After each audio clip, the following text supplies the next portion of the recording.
যাও বসো আর এই জায়গায় করতে হবে তো বলি আরে দোহারি ভাই হ্যাঁ ভালো ভালো এতক্ষণ ধরে দেখলাম এড়িয়া গরুর মাতন ঠিক ঠিক এতক্ষণ ধরে এড়িয়া গরুর মাতনটা ধরে কখন না জ্যৈষ্ঠ আষাঢ় মাসের কচি ঘাস মেরে ঠেলাটা কখন পাই না যখন তাকে লাঙ্গলে জুড়ে ঠিক ঠিক এই জন্যই বলে মা যাহা জানন্তি তাহা করন্তি যাহা না জানন্তি তাহা না করন্তি তাহা যদি গায়ের জোরে করন্তি তাহলে উপর দিকে পা গুলি করে মরন্তি শালা বাংলা ভাষাটাই ভালো করে জানিস না আবার ইংলিশ বলতে যাচ্ছিস ঠিক মা কালীকে বলছে আইসি এটা ও মনে পড়ছে এই একটা ইংলিশের কথা মনে পড়ে গেল ওইরকমই একজন ইংলিশ ম্যান ওকে জিজ্ঞাসা করছে নানা রকম আর এর ঘরে চুরি হয়েছে মা চুরি হয়েছে ইংরেজিতে বলতে গেছে কাটিং দা বাসের বেড়া ঢুকিং দা চোর টেকিং দা মালপত্র আউট অফ দা ভোর তো এরকম না বলে নিজের মাতৃভাষাটাকে ভালো করে বলার চেষ্টা কর বোকা কথা অনেকগুলি কথা বলে গেছে মা যার একটা কথারও মূল্য নাই কেন বললাম যাহা জানন্তি তাহা করন্তি না আপনারা সকলেই জানেন যে গর্ভ ধরাটা হচ্ছে মায়েদের কাজ গর্ভ ধরাটা হচ্ছে মায়েদের কাজ বাবাদের কাজ নয় তাহলে না জেনে গর্ভ ধরতে গেল তোর বাবা যে আমাকে বলছে সিজিয়ারটা শিখাইলো সিজিয়ারটা ওই সিজিয়ারটা করতে যে আগে তোর বাবার কি অবস্থা হলো সেটা দেখলি না সিজিয়ারটা করলো কেন কেন করলো গো যেদিনে মা 10 মাস 10 দিন পূর্ণ হয়ে গেল বাচ্চাটা ঘুরপাক খাচ্ছে দাদা চাকরি করলে দেখবেন একটা গেট পাস আছে গেট পাসটা না থাকলে গেটে ঢুকতে দেয় বাচ্চাটাকে বাহির হতে গেলেও একটা গেট পাস চাই ঠিক ঠিক সে গেট পাসটা তোর বাবার নাই বাচ্চাটা ঘুরে বেড়াচ্ছে চারিদিকে পথ পাচ্ছে না কোন দিকে যাব যন্ত্রণায় কাতর হয়ে রাজা যখন একটা ছুরি দিয়ে বা কুড়ুল দিয়ে যখন পেটটা চিরে দিল তোর বাবার জীবিত ছিল তাহলে এমন গর্ভ ধরার দরকার ছিল না শালা ছেলে হলো না মেয়ে হলো তোর বাবা একবার চোখ দিয়ে দেখতে পেল না তাহলে এমন গর্ভ ধরতে তো যাওয়ার কি দরকারটা ছিল আমার তার থেকেও খারাপ লাগছে গো ভগবান শ্রীকৃষ্ণ একটা বাঁশি বাজাচ্ছে বলছে প্যা প্যা প্যা প্যা প্যা প্যা প্যা প্যা ভগবান এই সুরে বাঁশি বাজিয়েছিল তোর বাবা শ্রীকৃষ্ণকে জিজ্ঞাসা কর ওই বাঁশিটার সুর থাকতো একমাত্র রাধা ছাড়া কিছু জানে না ঠিক বাঁশিটা সুর ছিল একমাত্র রাধা রাধা ছাড়া কিছু বলতো না মা যার যেমন ভাব তার তেমন লাভ বাঁশিটা একটাই নাম ছিল রাধা কিন্তু যত গোপিনী ছিল যার যা ভাব ছিল সে সেই রবে শুনতো যেমন আমাদের ছুলুয়া কৃষ্ণ শুনেছে প্যা প্যা প্যা প্যা প্যা প্যা প্যা আমার মনে হয় ভগবান শ্রীকৃষ্ণ যেদিনে বাঁশিটা বাজিয়েছিল কদম্ব ডালে আর এই ছেলেটা মনে হয় খেজুর গাছে বসে বসে শুনেছে ঠিক তুই বসে থাক বাঁশিটাও আমি বলে দেবো কি সুরে বাইতো কখন কি করে বাইতো দুপাতা পড়িয়ে এসে কবি করতে হয় আমিও কোনো বাদাম নিয়ে আসিনি তুই কবি করছিস আর আমি বাদাম নিয়ে এসেছি তাহলে এখানেও গেল কোথায় যাবে পিছনে না ও থাকবে আবার দাঁড়াও যত না মূল গায়নের বাড়ি এর ওটা বায়ে নেবার কি ঢোলটা নিয়ে আমার মুখটার গড়ায় গেছে এ সামনে তোর বিরিয়ানি রয়েছে দেখাই বোকা এই জন্য বললাম মা বেশি বলবো না একটা গল্পটা আমার কি না আমরা কবি করে একদিন ওর বাড়ি গেছি ঠিক আষাঢ় মাসের প্রথম দিকে তখন গান করে এদের বাড়িতে গেছি আর এর বাবা কিলো 3-4 আম কম পয়সাতে পেয়েছে ল্যাংড়া আম কম পয়সায় কিনে নিয়ে গেছে যা কম বেশিটা আমি জানি না আমাদেরকে বললো বলছে কমে পেয়ে গেলাম 3-4 কিলো নিয়ে নিলাম ল্যাংড়া আম পেয়েছে আমাদেরকেও একটি করে দিল আমার পাল্লাদারকে ওর বাবা আমটি দিয়েছে লাল টুকটুকে ছেলে তো একটু লাল দেখে আম দিয়েছে আমরাও খাচ্ছি ও খাচ্ছে আমটা খেতে খেতে খেতে খেতে এত মিষ্টি লেগেছে গল্প করতে করতে খাচ্ছে আমের আটিটা পর্যন্ত ভিতরে চলে গেছে পাতলা আটি ভিতরে চলে গেছে যখন ভিতরে চলে গেছে আটিটা এ ভাবছে তাহলে ওই সিমেন্ট বালির সাথে গলি নেমে যাবে মনে হয়, কিন্তু মাল যেখানকার মাল সেইখানেই রয়ে গেছে, আর নিচে নামছে না। দামোদরের গেটটা আটকে গেছে, 1 নম্বরে ঢুকিছে, 9 নম্বরটাই আটকে গেছে, আর বেরোচ্ছে না। যখন বেরোচ্ছে না, 1 মাস পরে যখন ব্যথা যন্ত্রণায় কাতো ডাক্তারের কাছে গেছে। রানীগঞ্জে ডাক্তারের কাছে এসেছে মার, একটা সেই মেশিন ঘুরালে জানা যায় কি রয়েছে না রয়েছে। মেশিনটা দিয়ে যখন ঘুরাচ্ছে, সেই ইউএসজি না কি বলে, যাই হোক সেইটা করে যখন দেখছে তখন আমাটিটা দেখতে পাচ্ছে ডাক্তার। ডাক্তার বলছে, সুজয় বাবু এমন ভাবে আম খেয়েছেন, আটিটা সত্য গিলে ফেলেছেন, আটিটা পর্যন্ত গিলে ফেলেছেন। তো বলছে ডাক্তার আর কারোর কাছে বলবেন না, যেমন করে হোক আমটা আমার বের করার ব্যবস্থা করো। তো বলছে তাহলে চল সিজার রুমে চল, নাহলে তো বেরোবে না। সিজার করে আমাটিটা বের করে দিয়েছে। 1 বছর গেছে, পরের বছর মানে বৈশাখ মাসে মা বিয়ে হয়ে গেছে, আর জামাই ষষ্ঠীতে শ্বশুর বাড়িতে নেমন্তন্ন। শ্বশুর মশাই কিলো 10 আমে কিনে এনেছে, জামাই আসবে। শাশুড়ি মা একটি বড় আম দিয়েছে মা হাতে, বলছে জামাই বাবা আমটি খাও বাবা। জামাই না করতে পারছে না, আমটা হাতে নিয়েছে, দেখছে শাশুড়ি চলে যাক, ফেলি দেবো, দরকার হলে তবু আম খাবো না। আমটা নিচ্ছে, দেখছে আবার হাতে রাখছে। শাশুড়ি লক্ষ্য করছে বাবা আমার আমটা খাচ্ছে কি না আমাকে দেখতে হবে, কারণ শাশুড়ি জামাইকে সব থেকে বেশি ভালোবাসে। শাশুড়ি দেখছে আমটা খাচ্ছে না কেন, বলছে বাবা আমটা খারাপ, পাল্টে দেবো। না না, আবার শাশুড়ি একটি অন্য কর্ম করছে, তখন এই করছে, দেখছে আমটা তো ফেলা যাবে না ঘরের থেকে। তখন মা একবার আমটা মুখে ঠেকাচ্ছে, একবার পিছনে ঠেকাচ্ছে, আবার মুখে ঠেকাচ্ছে, আবার পিছনে ঠেকাচ্ছে। শাশুড়ি মা লক্ষ্য করেছে যে জামাই আমটা মুখে ঠেকাচ্ছে, পিছনে কেন ঠেকাচ্ছে। শাশুড়ি মা এসে কাছে বলছে, হ্যাঁ বাবা জামাই, আমটা তোমাকে খেতে দিলাম, তুমি খাবে নাই, কিন্তু একবার মুখে ঠেকাচ্ছ আর একবার পিছনে কেন ঠেকাচ্ছ। বলছে মা আপনি যখন দেখেই ফেলেছেন তখন বলে দিয়াই ভালো। গতবারে আম খেয়েছিলাম বলে 25,000 টাকা গুনতে হয়েছিল, কেন এই দেখুন এই জায়গাটা কাটাতে হয়েছে।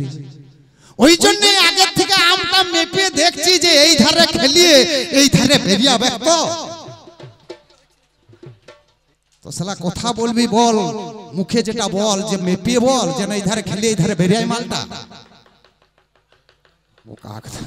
ঘাস ছিললে ছেলে হচ্ছে, চুল ছিললে ছেলে হচ্ছে, তোর কাছে করছে এনে দিচ্ছি ছিড়, ছেলে তৈরি কর। মা দুর্গাকে হিতিয়ারটা দিয়েছিল বলে মহিষাসুরকে ফুটা দিয়ে গেলে, তোর বাবার কাছে তো হিতিয়ারটা ছিল, ছুরি দিতে পারতো তো। এই অসুর আমার বইয়ের কাছে আসবে, দিব ছুরি। কেন মেয়েটার হাতে অস্ত্রটা দিবার কি দরকার ছিল? দাদা আপনার ঘরে যদি রিভলভার থাকে আর আপনি যদি টিপ দিয়ে না পারবেন, তাহলে আপনার রাখা দরকার নেই।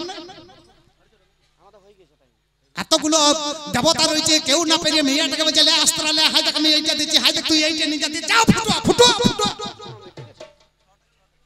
আবার তার থেকেও বেশি গায়ে লাগছে দাদা, বলছে মা কালী তোর মায়ের জীবটা কেন বেরেলো, এত বড় লড্ডু আমার বাবা যেন হি রয়েছে, তা কেন বেরেলো সেটা আমাকে জিজ্ঞাসা কর, আমি বলে দেবো। ভাইয়ের আর বেশি বলবো না। এবারে গানের পরে একটু নাচ, নাচের পরে দেখুন এর কিরকম খায়। আমি কি গান করবো? ও তাই তুমি বলো না,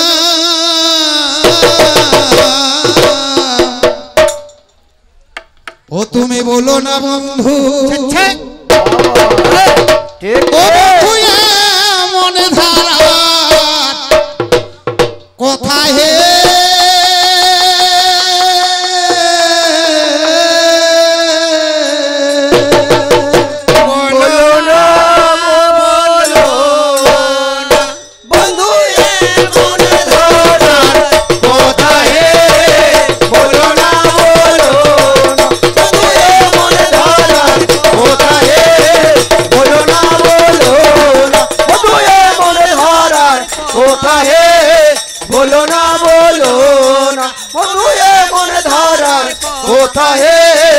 बोलो ना बोलो ना বন্ধু এমন ধারার কোথায় বলো না বলো না বন্ধু এমন ধারার কোথায়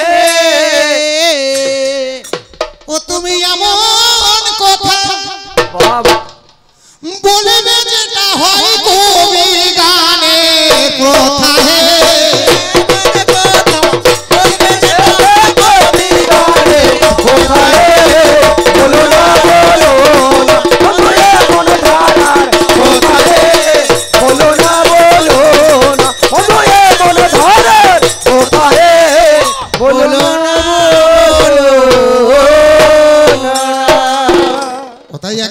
অনেক কথাই আমি শুনতে পাই। ওগো আপনারা শুনেছেন, আমি একা শুনি নাই, তবে কয়েকটা কথা শুনে রাগ বেড়ে গেল। তার মধ্যে একটা কথাই ওগো শ্রোতা দল, মাগো Aadhaar card ration card voter card বলিও আর 500 টাকা লক্ষ্মী ভান্ডার শনিবারে পেল।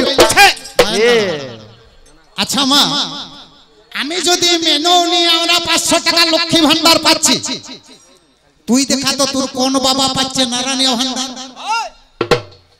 তাহলে মেয়েগুলোর দাম না শুধুই দিচ্ছে। আর মা যদি 500 টাকাটাকে ডবল করতে চান, প্রমোশন বাড়াতে চান, তাহলে আমার কথা মেনে চলুন। ঠিক এর মতন খাল ভরাকে আগে ফুটুয়া,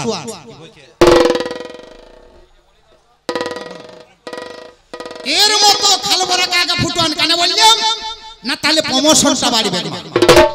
কারণ না আমাদের বাংলায় এটা আছে, মরদ যদি ফুটলিও 1000 টাকা বিধবা ভাতা ঢুক। বাহ বাহ, ঠিক ঠিক ঠিক ঠিক, ডিমান্ড বাড়বে। তুই আজ বলছিস আধার কার্ডে ভোটার কার্ডে এই কার্ডে ওই কার্ডে, আর হেমা এই ছেলেটার মনে করুন যদি এ গরিব টাকা পয়সা নাই, আর মনে করুন এর একটা বিখ্যাত রোগে রোগী হয়েছে, বিশাল বড় ডাক্তারখানা মানে কলকাতা না নিয়ে গেলে ছেলেটা বাঁচবে না, তাহলে কোন কার্ডটা দরকার? স্বাস্থ্য সাথী। আজ যদি স্বাস্থ্য সাথী কার্ডটাতে কার ফটোটা আছে, তোর না তোর বউ? ঠিক ঠিক কি গো আমি না মা, আপনারা দেখবেন ঘরে স্বামী যদি ডিউটিতে যায়, বাবাকে বলতে যায়, বাবার কাছে বলে বাবা আমি ডিউটি চললাম, আগে যাবে ঘর ভিতরে বউটার কাছে, এই যে পিঙ্কি নাম লেগে যেতে পারে, গালি দিলে, এই যে পিঙ্কি আসছি, ভালো করে থাকবে বলেন। আগে বউটার কাছে যাবে, আগে বউটাকে মুখ দেখাবে। সকালে ভোরে তুই যখন ঘুম থেকে উঠিস, তোর বাবাকে দেখে না, গিন্নি যে ঠেলে ঠেলে তুলি উঠো গো, কাজে যাবে না। প্রথম মুখ তো বউটার দেখছিস, মেয়ে ছেলের মুখ আগে দর্শন করছিস। ঠিক ঠিক বাবার মুখ দেখছে। কোথায় যাবি? তোর বিয়ে হয় নাই? তোর যেদিনে প্রথম ঘর ভিতরটা গেলি, তোর সেদিনে কে তুলে দিয়েছিল? তোর বাবা জানালা ধারে দাঁড়িয়েছিল, বেটা বউটার মুখ দেখিস না, আমাকে দেখ, আমাকে বলতাম না এই কথাগুলো। তাহলে মা নারীর দাম আছে মা, ঠিক ঠিক, নারীর দাম আছে। আপনি কাজে যান, ডিউটিতে যান, মায়ের কাছে বলুন প্রণাম করি, মা মা আমি ডিউটি যাচ্ছি। মা রাস্তা পর্যন্ত গিয়ে ঠাকুরকে ডাকবে, দুর্গা দুর্গা আমার ছেলেটা ডিউটিতে যাচ্ছে, মা তুমি তাকে রক্ষা করো। তোর বউ সেটা বলবে না, তোর বউ দুয়ার গোড়ায় গিয়ে বলবে ভালো করে যাবে টাটা। মায়ের দাম না, মেয়ে ছেলের দাম আছে মা। তাহলে মিথ্যা কথাগুলো বলতে যাস না, এই জন্যই বলেছিলাম মিথ্যা কথা প্রবঞ্চনা হয়তো ফুটো নয়তো কানা। তুই ভগবান শ্রীকৃষ্ণের কথা বললি, ওই যে পেপে পে প্রথমে ওইটাই শুনি মা, ওই একটা বাসি যার 9টা ছিদ্র, যার 9 রকম গুণ আছে, 9টা গুণ। গুণগুলো কি কি মা? ভাইয়ে ওরে যার প্রথম রন্ধের গানে যোগী ধ্যানে ছাড়ে,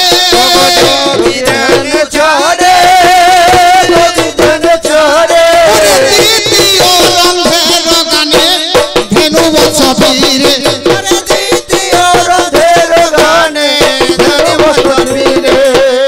তৃতীয় রন্ধের গানে যমুনায় চতুর্থ রন্ধের গানে গোপিকা ভুলা চচ্চা ওরে পঞ্চম রন্ধের গানে সতী ছাড়ে পতি বাবা ষষ্ঠ রন্ধের গানে ভুলে পশুপতি ওরে সপ্তম রন্ধের গান আমি বর্ণিতে না পারি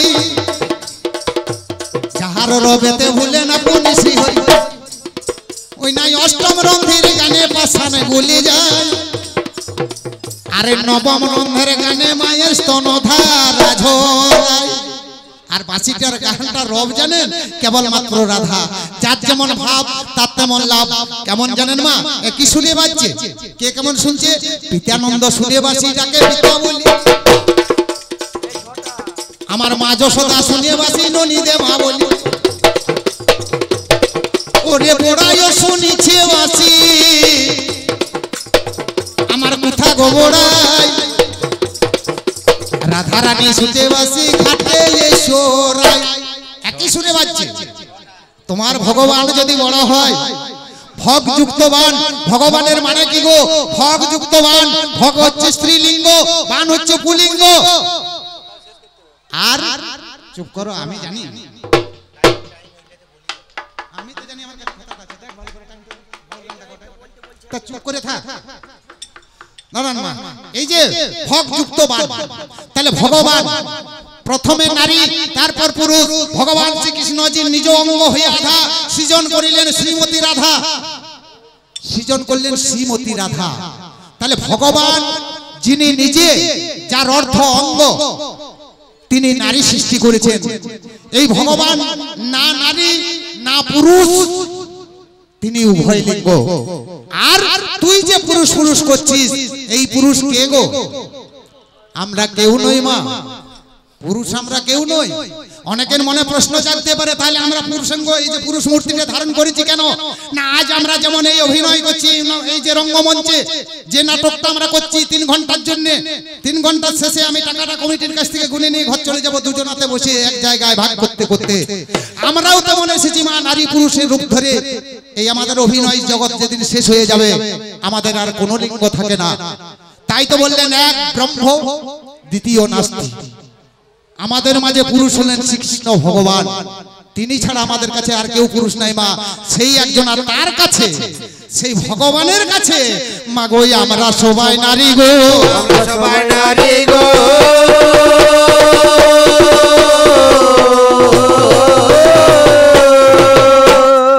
সমস্ত ভক্তমণ্ডলীর কাছে জানাচ্ছি এই আমাদের কবি গানের পর আপনাদের সামনে পরিবেশন হবে বাউল সঙ্গীত লোকগীতি শিল্পী প্রশান্ত সরকার ও মিষ্টি সিংহ রায় আরো অনেকে আপনারা কেউ চলে যাবেন না আমাদের এই কবি গানের শেষে বাউল গান অনুষ্ঠান হবে এইবার মা যে কথাটা বলতে চাইছিলাম মা ভগবানকে আপনারা কীর্তন গান শুনে থাকলে দেখবেন যেদিন রাস গান হয় রাস গানের পরে যেদিন কুঞ্জ বিলাস হয় সেই দিনে দেখবেন কৃষ্ণ বড় না রাধা বড় বুঝতে পারবেন যেদিনে সুখ সারি গাইছে এত এত গান করার পর যখন ঘুমটা ভাঙলো না যখন জটিলার নাম নিল তখন শ্রীমতী রাধার ঘুমটা ভেঙে গেল রাধা রানী ঠেলিয়ে তুলে নাই মা সেদিনে দেখবেন গানটা শেষে আছে ওরে পদ চাপি বধুরে জাগায় মরি পদ চাপি বধুরে জাগায় মরি পদচারী মধুর জলা মরি মধুর সেই দিন রাধা রানী কৃষ্ণকে পায়ে করে টিপি টিপে ঘুমটা ভাঙাচ্ছে মা ভগবান শ্রীকৃষ্ণ বড় করেছেন কোন দিন আজকে যে মেলাটা চলছে জয়দেব কেন্দুলি ধাম সেখানে একটা মেয়ে ছিল যার নাম পদ্মাবতী এবং জয়দেব কবি সেই কবি জয়দেব ভগবানের গ্রন্থ রচনা করতে করতে একটা শ্লোক লিখলেন সারাকারা খণ্ডনম মম শিরসি মণ্ডলম যা শেষ অংশটা লিখতে পারছে না কি না দেহি পদ পল্লব মুদারম এটার মানে কি না ভগবান শ্রীকৃষ্ণ রাধার চরণ যুগল মস্তকে চাইছে এই ভাষাটা লিখতে পারছে না যখন এই ভাষাটা লিখতে পারছে না জয়দেব গোস্বামী চিন্তিত একদিন যখন গঙ্গায় স্নান করতে গেলেন জয়দেব গোস্বামী এমন সময় ভগবান জয়দেবের রূপ ধরে এসে পদ্মাবতীকে বলছে পদ্মারে আমার গ্রন্থটা এনে দে তো আমার শ্লোকটা মনে পড়েছে পদ্মাবতী চিনতে পারলেন না গ্রন্থটা এনে দিলেন প্রভু আমার বাঁকা হাতে বাঁকা অর্পে লিখে দিয়ে তিনি ভোজন করে শয়নাগারে গেলেন পদ্মাবতীকে বললেন ও গোস্বামী আমি তাহলে তোমার পদ সেবা করি বললো না পদ্মা আমি যখন ভোজন করেছি তুমি এবার প্রসাদ নাও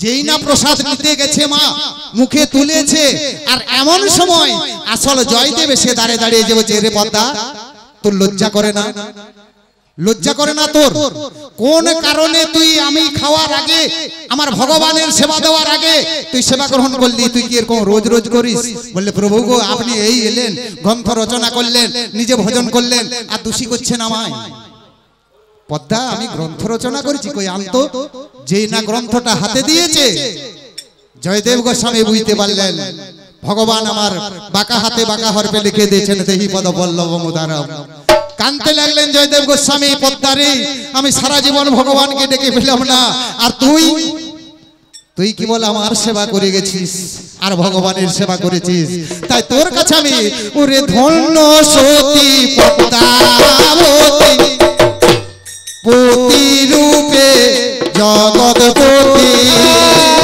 ধন্য সতী পদ্মাবতী পতি রূপে জগৎপতি সেবা নিতে আসিল ধরায় সেবা নিতে আসিল ধরায় গো সেবা নিতে আসিল ধরায় সেই পদ্মাবতীর কাছে দুটি হাত পেতে বলছেন পদ্মারে আমায় দে দে পদ্মা প্রসাদ রে পদ্মা প্রসাদ রে আর নর জন ধন্য হবে দে দে পদ্মা প্রসাদ রে জনম ধন্য হবে পদ্মা প্রসাদ রে আর মা এই যে বললেন নারীর পেটে কোথা থাকে না যে নারীকে তুমি দোষারোপ করে গেলে তুমি কি জানো না নারী গোপন কথা রাখতে পারতো মা কিন্তু এখন বর্তমানে তা থাকে না কেন না এই কথাটা যদি যায় তাহলে দাপরে যেতে হবে যেদিন কুরুক্ষেত্রে যুদ্ধ লাগে মা কুন্তি দেবীর আরেকটা ছেলে ছিল যার নাম হচ্ছে কর্ণ এই কর্ণ তিনিও যে ছেলে আর 5টা ছেলেকে কোনোদিন বলেনি যে কর্ণ তোদের বড় ভাই তাহলে কথাটা রাখলো না মা গোপনে এইবার একটা মা জানতে পারছে যে আমার দুটো ছেলে আজকে লড়াই লাগবে মা আজ দুটো ছেলের মধ্যে একটা ছেলে মারা যাবে তাও বলেনি যে ও তোর দাদা কুরুক্ষেত্র রণাঙ্গনে লাগিল লড়াই যখন কর্ণ পর্ব এসে গেল শুনিবেন সবাই ওরে রণাঙ্গনে কর্ণ আমার ধুলাই পড়ে গেল বাবা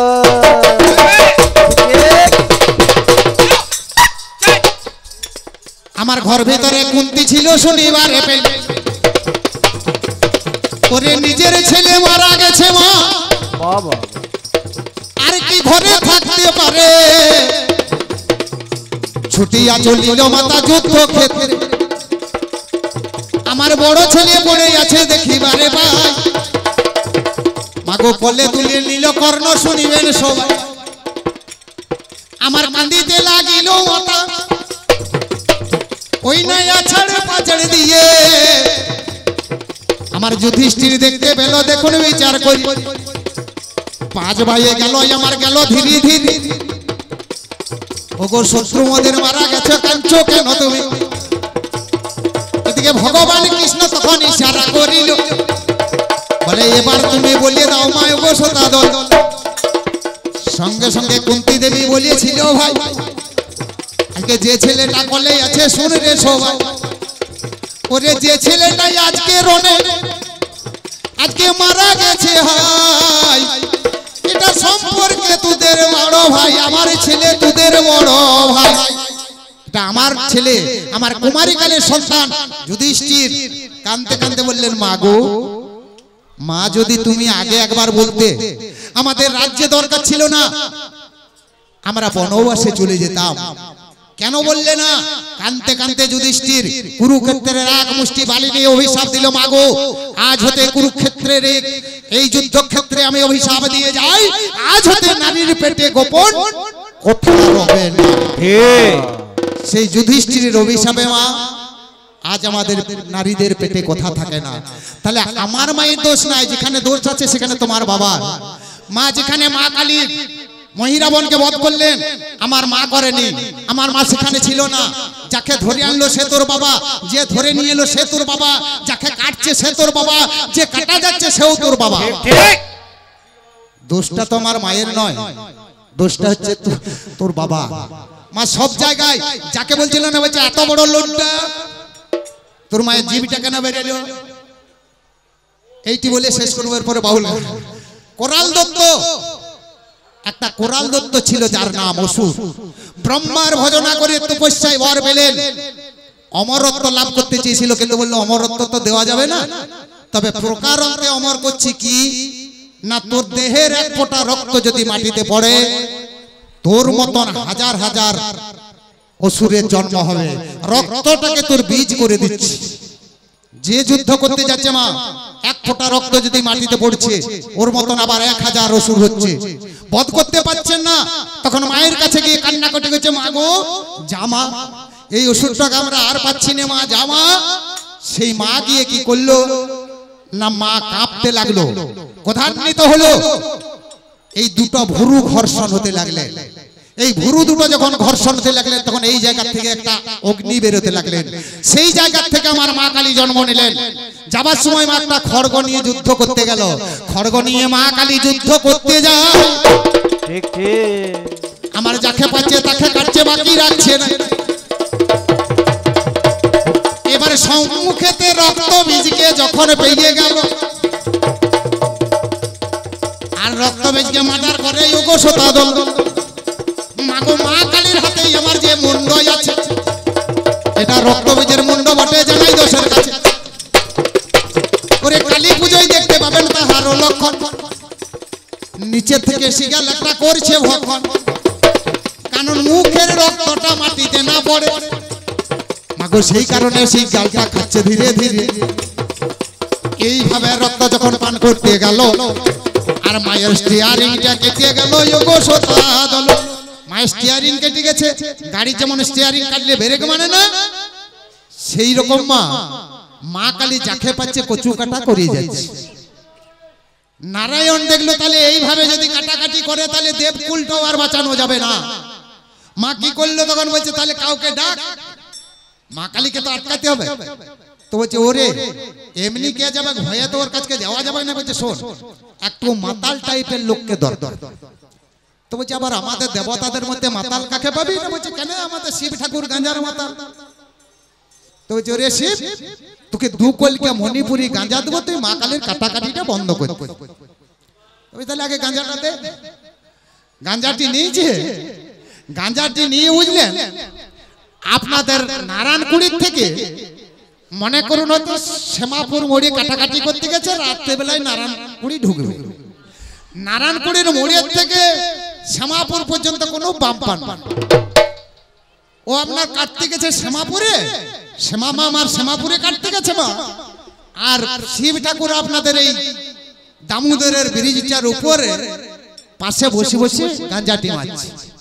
গাঁজার নেশা এত ভরপুর হয়ে গেছে যে শিব ঠাকুর উল্টে চিৎপটক দিয়ে পড়েছে, এমন চিৎপটক দিয়ে পড়েছে মা গোটা রাস্তাটা গুলিছে। যে সে বাম্পার নয়, 3.5 হাত বাম্পার উপর দিকে।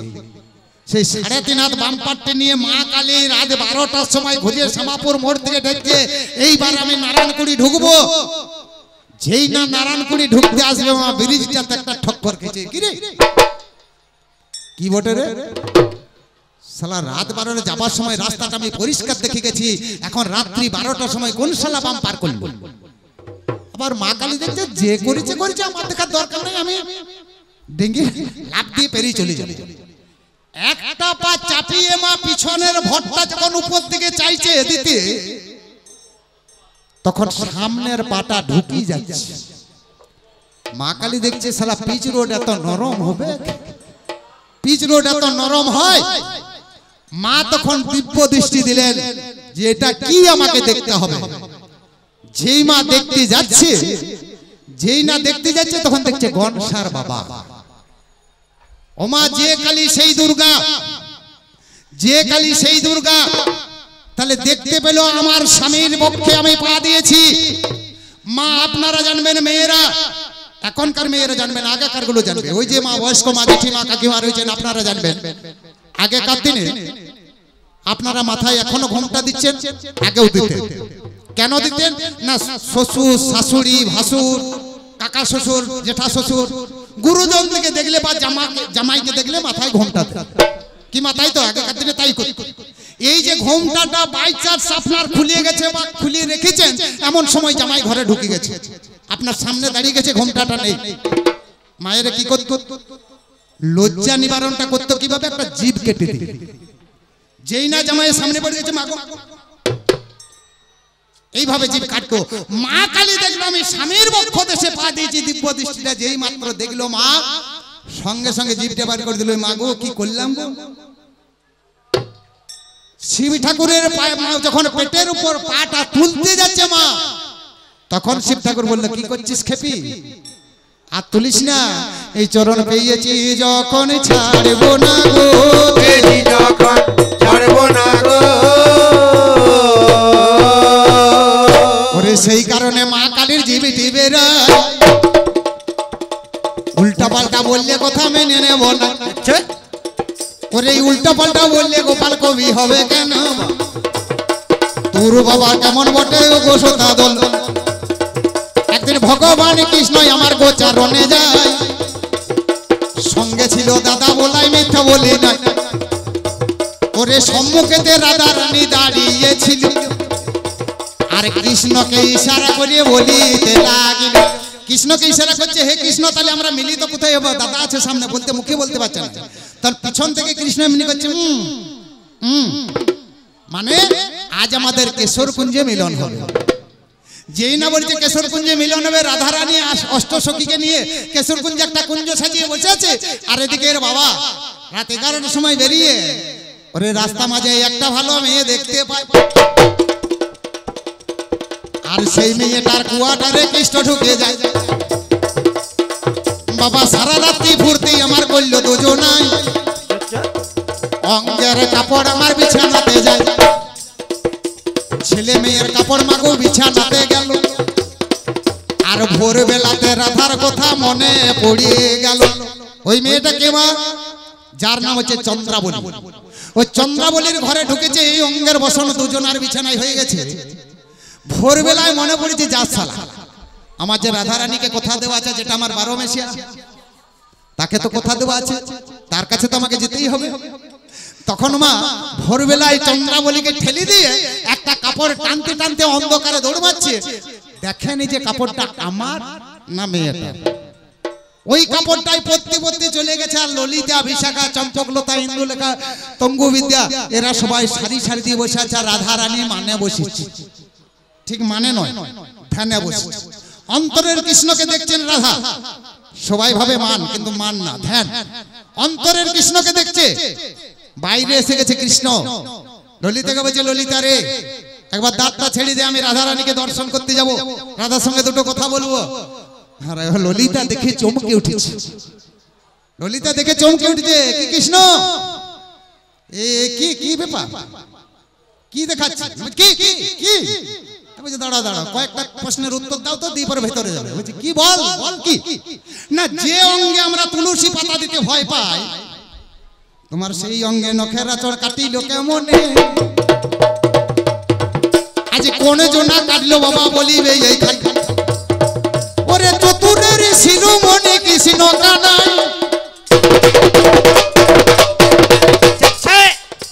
বলে গোয়ালার মেয়ে তোরা বুঝতে পারবি না। তোরা গোয়ালার মেয়ে তো তোরা জানিস না, আমি তো গরুর বাগান, আমি গরু চড়াই। আমার একটা বাছুরি জঙ্গলের মধ্যে হারিয়ে গিয়েছিল, সেই বাছুরিটা খুঁজতে খুঁজতে কুলিয়ের কাঁটার আঁচড়ে লেগেছে। আর মা মেয়েরা চোখ ধরতে ভালো পারে। আচ্ছা আচ্ছা, এটাও নালে মেনে নিলাম, কিন্তু বলো তো কৃষ্ণ, তোমার গালে কেন সিঁদুরের দাগ দেখতে পাই? বলো এই সিঁদুর কৃষ্ণ তুমি পেলে হে কোথা? শুনো শুনো গোয়ালিনী, শুনো মরবানি, আমার মুখে কেন লাগলো সিঁদুর জানাবো কাহিনী। ও আমার মুখে সিঁদুর লেগেছে তো ও এইটা মেয়েগুলো ওই যে মুক্তাই চণ্ডীতে পুজো দিতে গেছিল দেওয়ালে সিঁদুর রেখেছে আর আমি দেওয়ালে মাথাটা ঠেকিয়েছিলাম মনে হয় কপালেরটা ঘামে আবার গোটা গালে টালে গোটাই হয়ে গেছে। ললিতা বলছে প্রভু এটাও মেনে নিলাম, কিন্তু বলুন তো তোমাকে সবাই বলে পিত বসন পিত ধরা, তোমাকে সবাই বলে পিত বসন পিত ধরা, কিন্তু তুমি আজকে কোন বসন করেছো? কৃষ্ণ ধরা পড়ে যাচ্ছে, মা দেখছে নীল বসন আমি তো পরি না। হঠাৎ মাথায় বুদ্ধি এসে গেছে যে আমার দাদা কি কাপড় পরে বলতো, ওই যে তোমার দাদা নীল কাপড় পরে, ওই তো ওই দাদা ভাই এক বিছানায় শুয়েছিলাম, ঘুমের ঘরে চেঞ্জ হয়ে গেছে।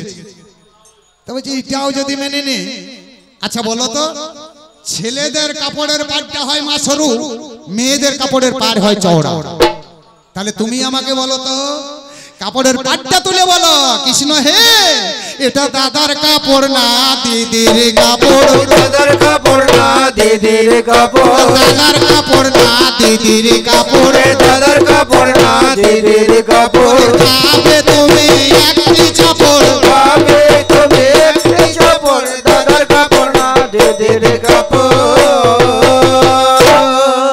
ভগবান শ্রীকৃষ্ণ দেখলেন আমি তো ধরা পড়েই গেছি, বলছে ললিতা রে একবার আমাকে ছেড়ে দে, যা হয়েছে হয়েছে। বলছে ছেড়ে দিতে পারি প্রভু, এখন আপনাকে যদি ঢুকতে হয় এই মুহূর্তে আপনাকে মহিলা মূর্তি ধারণ করে আমার শ্রীমতী রাধার পায়ে আলতা পরিয়ে দিতে হবে।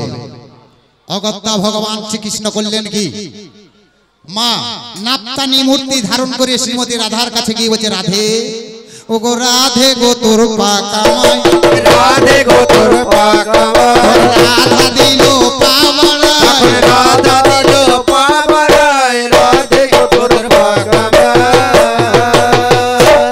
তাহলে যে তামাম দুনিয়ার মালিক, যে গোটা বিশ্বটাকে পরিচালনা করছে মা, সে নারীর পায়ে ধরছে মা। আর তুই 3 দিনকের কবিয়াল 2 পয়সার কবিয়াল বলছিস না মেয়েগুলোর কোনো দাম নাই। যে ভগবান নিজে মুখে বলেছে আমি নারীকে যুগে যুগে বড় করে এসেছি, যে ভগবান কোনো পিতার ঔরসে জন্মগ্রহণ করেনি, সে হচ্ছে মায়েরই সন্তান। তুমি রামচন্দ্রকে বলো তিনি মায়ের সন্তান, যাকে নারায়ণ বলছো তিনি মায়ের সন্তান, যে হচ্ছে কৃষ্ণ তিনিও মায়ের সন্তান, যে হলো গৌরাঙ্গ মহাপ্রভু সেও হচ্ছে মায়ের সন্তান। কেন বললাম মা না, সৃষ্টিতত্ত্ব পুরাণে বলছেন মায়ের জন্ম আগে হয়েছিল, মায়ের কাছ থেকে ব্রহ্মা বিষ্ণু মহেশ্বর। আপনি ত্রেতা যুগে আসুন, রাজা দশরথের কোনো ছেলে টেলে ছিল না মা, একটা যজ্ঞ করে চড়ু উঠে সেই চড়ু তিনি রানীকে দিয়েছিল, তারা খেয়ে তাদের ছেলে। আর আজ দাপরের মাঝে মাগই আমি ঢুকিয়ে যাই, আমার কেমন করে জন্ম নিল গোবিন্দ গোসাই। ওরে বসুদেবী এক ঘরে আর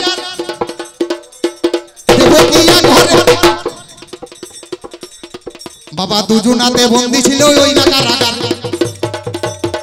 তাদের বুকের উপর বড় বড় পাথর চাপালো, তাহলে দুজনাতে 2 ঘরেই বসরা দল কেমন করিয়া জন্ম নিল দেবী মনি।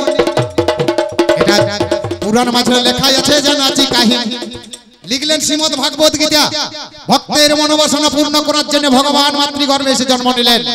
সারা বলি প্রমাণ করছে না প্রভু আমার আবির্ভাব হয়েছে, এইভাবে জন্ম নিয়েছেন। তাহলে ভগবান মায়ের আর গৌরাঙ্গ মহাপ্রভু মা সচিমা একটা তুলসী পাতা, গঙ্গার জল দিয়ে একটা তুলসী পাতা খেয়েছিলেন, আর সেই তুলসী পাতা খেয়েছিলেন বলে গৌরাঙ্গ মহাপ্রভুর জন্ম। তাহলে তিনি মাওয়ার সন্তান নয় গো, তিনি মাতৃ সন্তান। যাকে তুমি বাবা বাবা বাবা বাবা বলছো তিনি হচ্ছেন মায়ের ছেলে। তাহলে অসমাপ্ত কবি গানের শেষ বলিতে নাই, আমরা যেথায় যেমন সেথায় তেমন ইতিটা না চাই। ওগো এর পরে বাউল গানে শুনে চলুন গানে, আওয়াজ দলে দলে আসুন আপনারা আসর মাঝখানে। তাহলে এই বলে কবি গানে শেষ করে যাই। আমাদের মা কেমন আর বাবা কেমন শুনিবেন সবাই, 2 পয়সার জন্য দ্বন্দ্বই আমরা করিলাম দুজনে। আজকে ছোট বড় মাগই আমরা করতে যাবো কেন?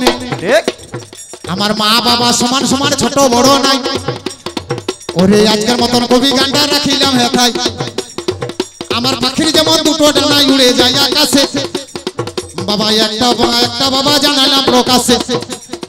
ওগো রেল লাইনের 2টো পাতে চিন্তা করা যায়, মাগো একটা পাতে রেলটাই আমার কবু চলবে নাই।